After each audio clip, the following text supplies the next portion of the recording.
Alright guys, so today we have what is probably the most anticipated video of the entire year on pretty much every sneaker YouTuber's channel. We're going to be running down my top 10 list for what I think to be the best sneakers of the year. Again, this is my list, this is all subject to opinion, and I've pretty much seen every single YouTuber's list, and they're all somewhat similar but also very different at the same time. So let's jump into it. I hope you enjoy it. Grab some popcorn because this is going to be one of the longer videos. So at number 10, this is the only New Balance that's going to be on the list, and it is the New Balance 9060 Inside Voices. Now, this shoe is very nice and it does have a nice aesthetic. I was able to hit on it for retail, which is a plus.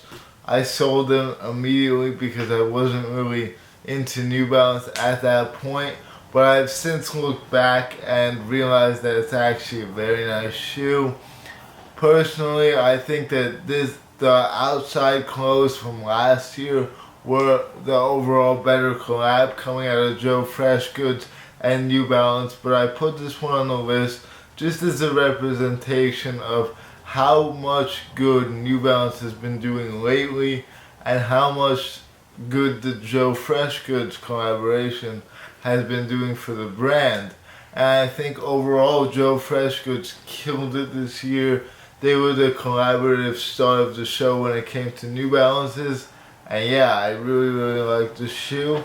I think it's a great shoe overall. And the plus side is that New Balances will always be more comfortable than any Nikes pretty much. So without further ado, that's number 10. Let's move on to number 9. So coming in at the number 9 spot, we have a shoe that I honestly thought would be higher on my list, but for whatever reason, I just don't get that much wear out of it. I got them a while ago as well compared to most of these other shoes. So maybe I'm just kind of like burnt out of them at this point and seeing them. But these are the Jordan 1 in the taxi colorway. If these released any other year besides this one, like from the last 5 years, I think these would have been much higher on the list. They are like the perfect color blocking, and they have to be somewhere on the list just because of how clean they are. But I think that yellow is a bit of a hard to wear color, and overall these kind of flopped in terms of the general consensus. So Jordan 1 taxis, they are kind of similar to the Shider backwards. They have that bread toe color blocking, and yeah, this is gonna have to be number 9 for now, but I think I'll get a lot of wear out of them in the coming years. Alright, so coming in at the number 8 spot is one that's probably going to be much higher on a lot of people's lists, but it's going to be the Kobe 6 Pro Trail Mambacita. This is the last collab that Kobe is ever going to make with Nike, I believe. There was a huge debacle about these releasing in general, and there was that whole argument between Nike and Vanessa Bryant. And yeah, overall just an insane story with a pretty cool shoe. I don't personally think that this is the best shoe aesthetically, and it was also very hard to actually obtain, but I think this story sells it, and the fact that I got way more into basketball this year, these had to be number 8 on my list.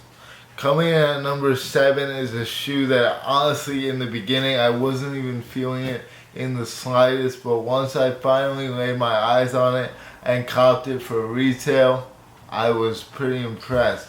These are the Jordan 1 in the Starfish colorway. I was always a sucker for orange, but when I first looked at these, I thought that it wasn't that good because of this brown portion on the back, but in hand, these are incredible. Like, I can even see how well they're coming out in the camera and just how beautiful this shoe really is. The materials as well are insanely buttery. I can't really portray that through the camera, but these actually took the cake over the taxis, which if you were to tell me 2 weeks ago, I would have been absolutely shocked. But for whatever reason, I think that this colorway stands out more, and overall it's a more unique shoe. It's also a Chicago color blocking, which does have to win it some points. So yeah, the Jordan 1 in the Starfish colorway takes the number 7 spot. So coming in at number 6 is a shoe that I was considering not even putting on the list, and I wouldn't have put them on the list if they were a different color, but number 6 had to be the Off-White Air Force Ones in the Spark Green colorway. I think these are the best Off-White Air Force Ones that have released so far. They pop so much, and that color is so nice, but personally I think that they are super unobtainable, which is going to have to notch them down a few points. But again, clean shoe, nothing to complain about. Also not much to say, just really a green Off-White Air Force. And Virgil did pass away last year, so it does mean more now than it would have then, just because his designs are now extremely coveted, just because that's really what happens when artists pass away in general. But yeah, the Green Force is number 6. Not that much to say, let's move on. Coming in at number 5 was a shoe that I really wanted earlier in the year, but I kind of since forgot about it. But then as I was looking over like what shoes were releasing this year, I thought of them once again. It has to be the Pata Air Max ones in the white platinum colorway.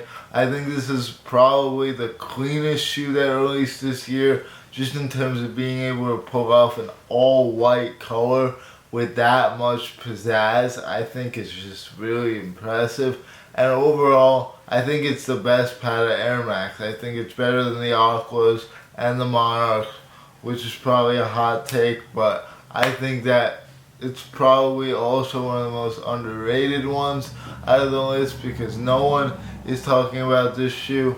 I think it's mostly to do with the fact that it released early in the year and it was really hard to get, I believe. But the price of these is also pretty low. So if you really want a pair, you can always just pick one up. I don't have one. Probably not going to get one because I have so many shoes already. But the Pata Air Max has to be at number 5 on my list. Coming in at number 4 is a shoe that we've seen time and time again, similarly to the Off-White Air Force, except that this one adds a little bit of something new to the table as opposed to the Air Force, which is just the exact same thing with a different color. This is a brand new color blocking. I'm talking, of course, about the Travis Scott 1 Jordan Low Mochas. I don't know why I said it like that, but overall, this colorway is probably my favorite out of all the Travis Lows. I think it's better than the Fragments. I think it's better than the original Mochas for sure, which is going to have to win at some points. The fact that it was unattainable, of course, is going to have to lose at some points. Otherwise, it probably would have been higher. If I would have gotten these for retail, they probably would have been even higher on the list, if I'm being completely honest. But now, it's either I get a replica pair or I never see the shoe. And that is with most of the Travis Scott. So, clean shoe, goes with pretty much a lot of things. I'm not going to say everything, but it goes with a lot. Travis, you know, he's not the best person in my opinion, but I think that this shoe is fire and it had to be at number 4 on the list. Alright, so this is where stuff gets super interesting and also very, very difficult. I think that ranking number 3 and number 2 is probably my hardest part of this entire list, but coming in at number 3 is going to be the Jackie Robinson Nike Dunks.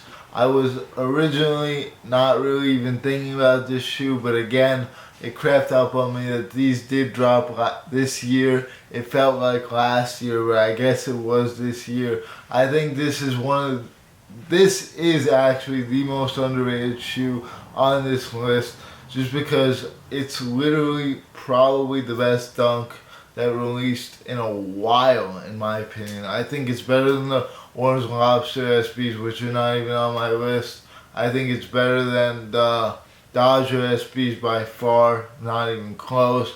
Yeah, the Jackie Robinsons, the price is very high, but for some reason, no one really talks about them. And they're like the perfect dunk. They have some great collaborative details, insanely premium materials, a clean color blocking that you don't really see very often. And overall, it's just a really, really, really nice shoe. I'm honestly gonna keep thinking about whether I should have made this number 2 or not. But the fact that I don't actually own the sneaker means that I probably should not put it over a sneaker that I've actually owned and worn in the last few months. So the Robinsons have to be number 3. Best dunk of the year. Let's move on to the best Jordan 4 of the year. You probably already know what it is. It had to be the Alma Mania Jordan 4s. I've honestly been on a roller coaster ride when it comes to these.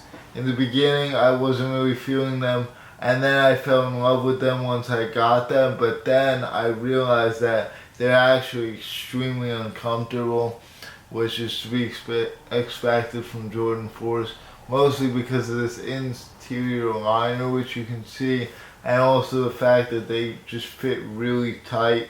So, still an amazing shoe. I love the look of them. Like, I have no issue with the way they look. I don't know why a lot of people just aren't feeling them. I think they're super clean.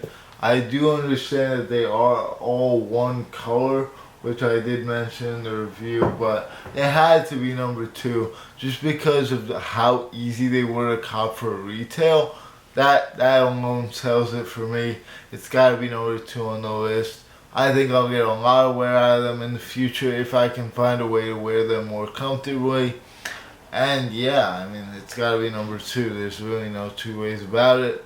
If you're looking to pick up a pair, I would do so earlier than later because the other Alma Maniers have skyrocketed in value. And also, Manier won Sneaker of the Year last year. So with that being said, everyone knows what number 1 is. Let me reach for it real quick. It matches my sweatshirt, which is fitting. The Jordan 1 Chicago Lost and Found obviously had to take the cake. Everyone knew this was coming.